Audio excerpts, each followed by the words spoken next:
do not own the clips or music shown. These are used for review and entertainment purposes. Thank you. And brightest day, and blackest night, no evil shall escape my sight. Whoever worships evil's might, but where the power, Green Lantern's light. Come on, it has to work. Oh well.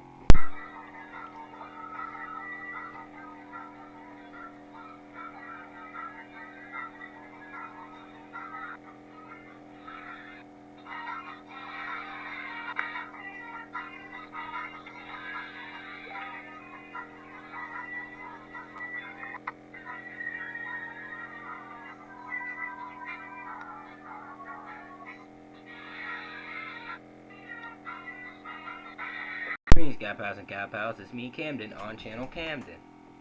Before I start, Pixar does a great job with their movies. And there you go. I reviewed Soul. Go check it out. Anyways, now, Green Lantern. So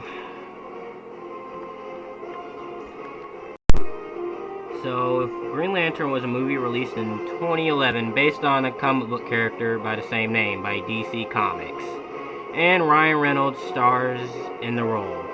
And yes, Ryan Reynolds in comic book movies pre-Deadpool days. You know, he was that guy, I forgot his name, in Blade 3. He was Barakapool in Origins Wolverine. And he's Green Lantern, Hal Jordan. So how did the movie go? Not so good. The movie went so bad with critics and audiences that the movie became a joke. And time you mention Green Lantern is a punchline like, "Hey, you remember that movie with Ryan Reynolds?" And this was originally supposed to be the beginning to the DCEU. But, well, Jonah Hex was, but this also was too. But since this movie went so bad that, nope, Man of Steel is the beginning of the DCEU. Not unless DC retcons it in some way. This was a movie from my childhood, so you know what segment it is. Childhood Talks. I liked this movie as a kid.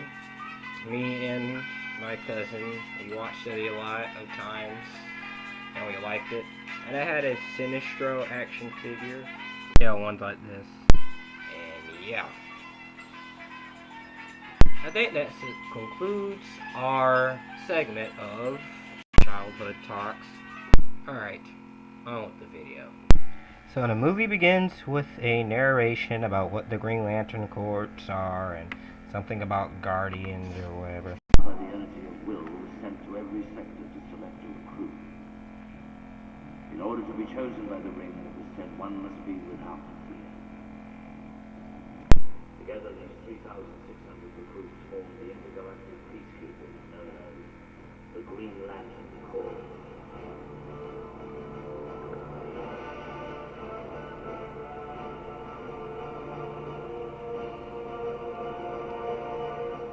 Of all the threats the Corps ever faced, the gravest was an I'm bored. known as Parallax.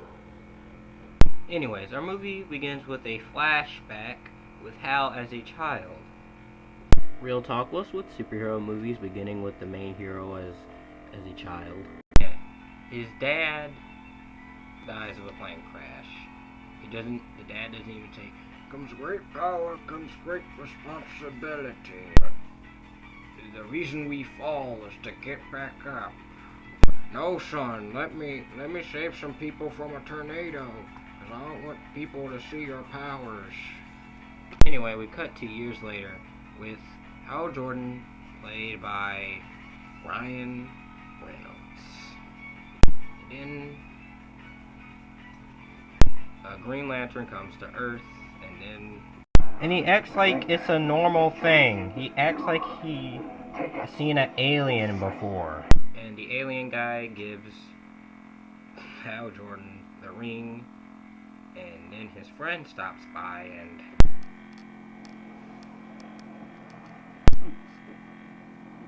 Suspicion. Yeah. Real? It's real. Yes, I am Ryan Reynolds, and I have seen multiple spaceships, because it's normal to me. And then he tries to mess with the lantern ring. Well, I mean the lantern, excuse me.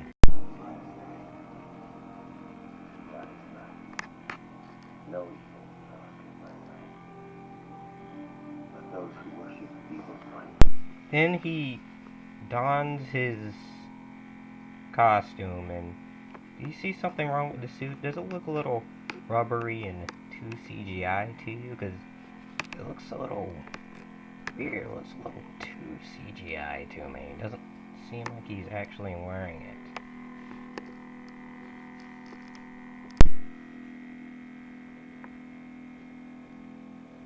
Alright. Shut up.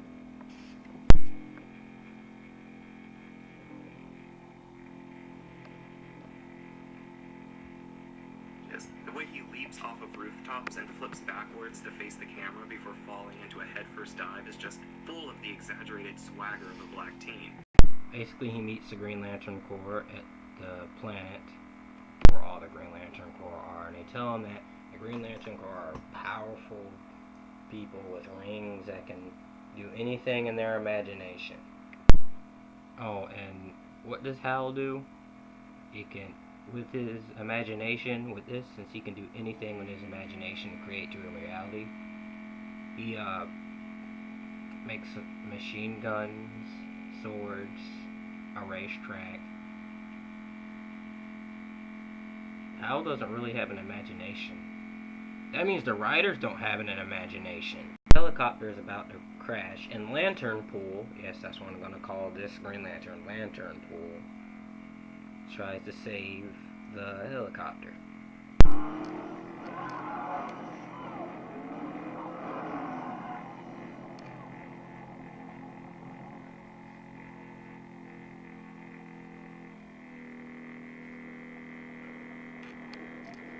And earlier, when he was like, is that an alien spaceship?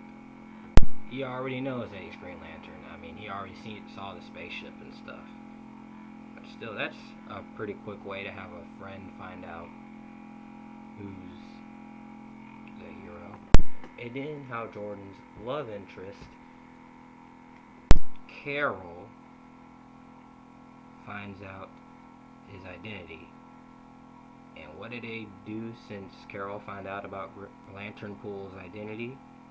They talk. They talk. Not something creative like Lois Lane flying with Superman. No, it's just them talking. Like being a superhero is a normal thing. I wonder if Carol has ever dated Batman at some point. There's this guy, Hector Hammond. Why, Lisa? Why? Why would you do this to me? Why? Hector Hammond looks like that teacher off of Ferris Bueller's Day Off if he had a much bigger head that looks really weird and disgusting. Anyways, Green Lantern confronts him. Parallax attacks Earth. This is what Parallax looked like in the comics. Yep, Parallax in the movie is just a bland space cloud. In superhero movies where the hero and a villain has like a hero-villain relationship that drives towards the movie. Some examples: Batman and the Joker, Superman and Lex Luthor, Spider-Man and the Green Goblin, Thor and Loki, Captain America and the Red Skull. More examples. But in this movie, no. It's like the writers are like, oh, Green Lantern needs a guy to fight. Okay, we got Hector Hammond and Parallax. There you go.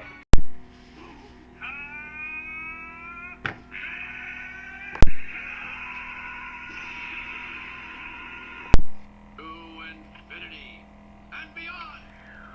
And Green Lantern has this thing, to sell more toys, and then defeats Parallax. And he defeats Parallax, and then says goodbye to Carol for a while. But it's fine, Carol. You might get with Hal in a sequel. Oh, what was that? The movie's not over. There's a mid-credit scene.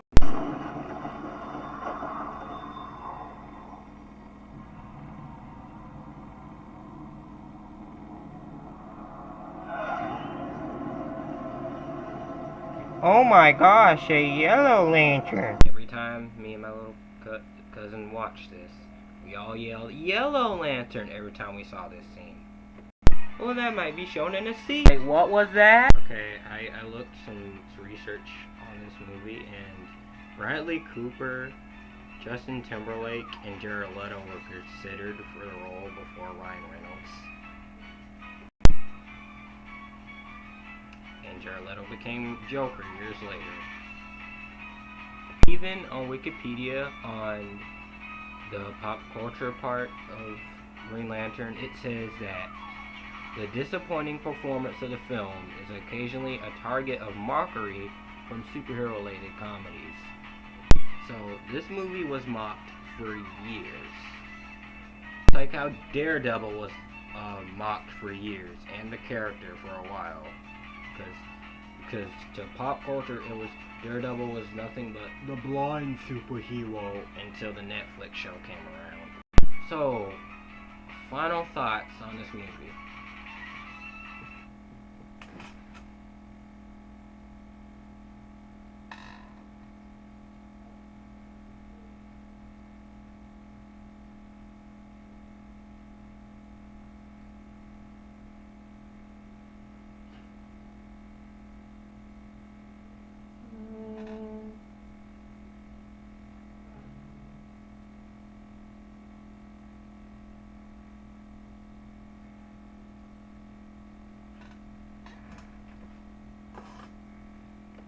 And this movie was just uninspired, unimaginative, and just didn't really think too hard, because Green Lantern is one of the most imaginative comic book characters out there. This character deserves better, so I hope we'll get a better Green Lantern movie in the future in the DCEU. It's formulaic, and Ryan Reynolds is not actually a bad choice for Hal Jordan. It's just that the script is just so basic and formulaic. And what does Hal Jordan learn from this? Yes, he's supposed to learn, to face your fears and stuff, but that's not emphasized enough in the movie. Green Lantern Pool does not earn much in this movie. Doesn't really feel earned, you know what I mean? So the movie deserves probably somewhere near 3 donuts. Is it the worst comic book movie of all time? Got Josh Trank to thank for that. So yeah, that's my review. I'll see you guys next time. Also like, comment, and subscribe. Not a mean comment, a nice comment, please. Anyway, bye. Thank you guys for checking out this video. Hope you like, comment, and subscribe, and hit the notification bell. Anyway, see you guys next time.